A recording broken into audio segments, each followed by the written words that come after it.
Hey guys, it's Marijka, Milton Public Library, back with you again today for week 1 of, I know I said it was going to be informational nonfiction, but I changed it and we are going to go classics and some award winners. So again, that's classic and some award winners for this month. So the first book that I have for you guys today is called Matilda, and it's by Roald Dahl. Matilda is a really just great book, and if you have a chance to listen to it on audio, I highly suggest that you do that because it's just an amazing story to listen to. So Matilda is this really brilliant girl. From birth, she's done super miraculous things, and even as a child, she is just so much better than most adults will ever be. But as brilliant and amazing as Matilda is, her parents equal that in their ability to be vile and gross people. So they abuse Matilda and they neglect her, most likely because they're really ignorant and they just can't understand Matilda, and she makes them feel small. And when people feel small, they tend to try to make themselves feel big by being really, really mean. It's a really terrible human quality. So the bad guys in this book are like really, really bad and like super putrid. But Matilda is like whip smart and funny, and she's a little bit schemy. And I'd feel really, really sorry for her if she wasn't, for her and the hand that she's been dealt, if I didn't think she was just perfect enough to handle it. So, yeah, I just highly recommend this book. It's a super amazing story about this really funny girl kind of going through life and doing funny things to people who don't quite get her. So that book is called Matilda, and it's by Roald Dahl. The next book that I have for you is called 3 Times Lucky. This book is by Sheila Turnage. So this book is essentially a middle grade murder mystery, which sounds perfect to me. So Mo and her best friend Dahl are in the summer of the 5th to 6th grade. So going from 5th, transitioning to 6th grade. And Mo, who is adopted after being found in a flood by the Colonel, and the Colonel named her Moses because he mistakenly thought she was a boy, or assumed he was a boy, or she was a boy. So the Colonel brought him home and now raises her with Miss Lana. One day Mo must open the family restaurant, and because both of the guardians, both the Colonel and Miss Lana, are unavailable to do so. And so it just so happens that this was the day that she was supposed to go fishing with Dahl.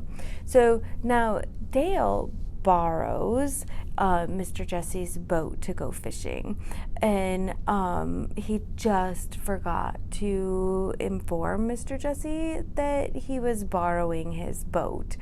So when Mr. Jesse reports the boat stolen and puts out a reward for it, becomes pretty serious, especially considering that Dahl comes from a family that is more than likely to spend a significant amount of their life in jail.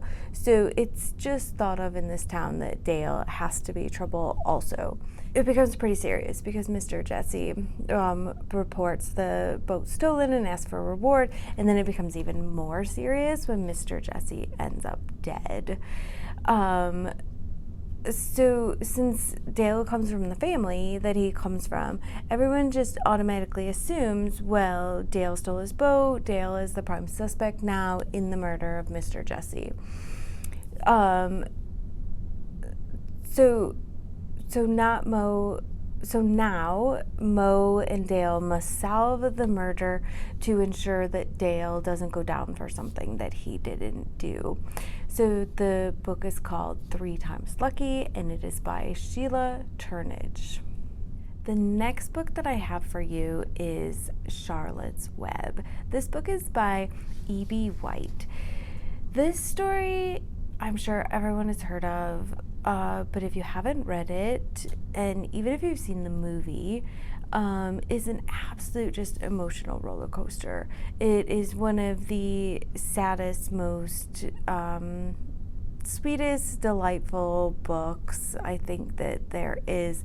So Fern saves Wilbur from death on the farm.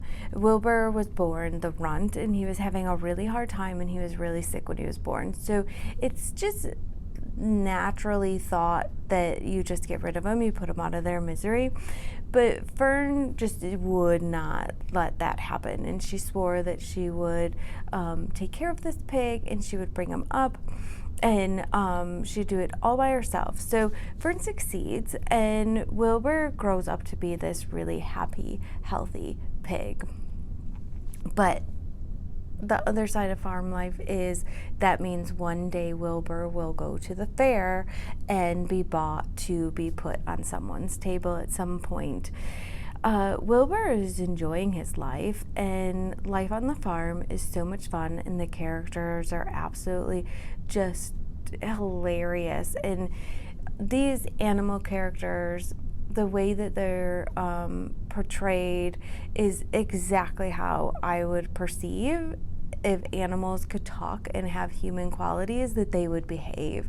So it's just absolutely hilarious. So Wilbur's enjoying his life. And he's very excited about the upcoming fair. He wants to go to the fair. He can't believe that he gets to go to the fair until he learns what going to the fair essentially means.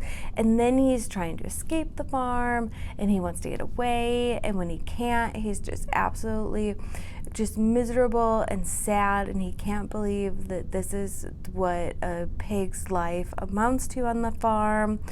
So one night, while he's crying, he's overheard by this really brilliant spider named Charlotte.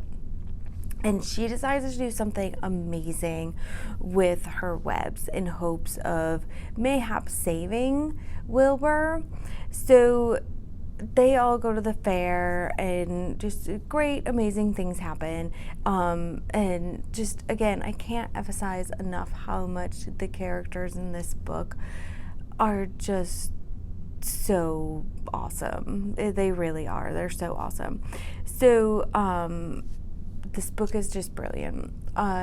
This book is called Charlotte's Web, and it is by E.B. White. So those are my choices for this week for classics and or award winners. I hope that you really enjoy them, because I absolutely love every single one of these books. And I will be back next week. Bye.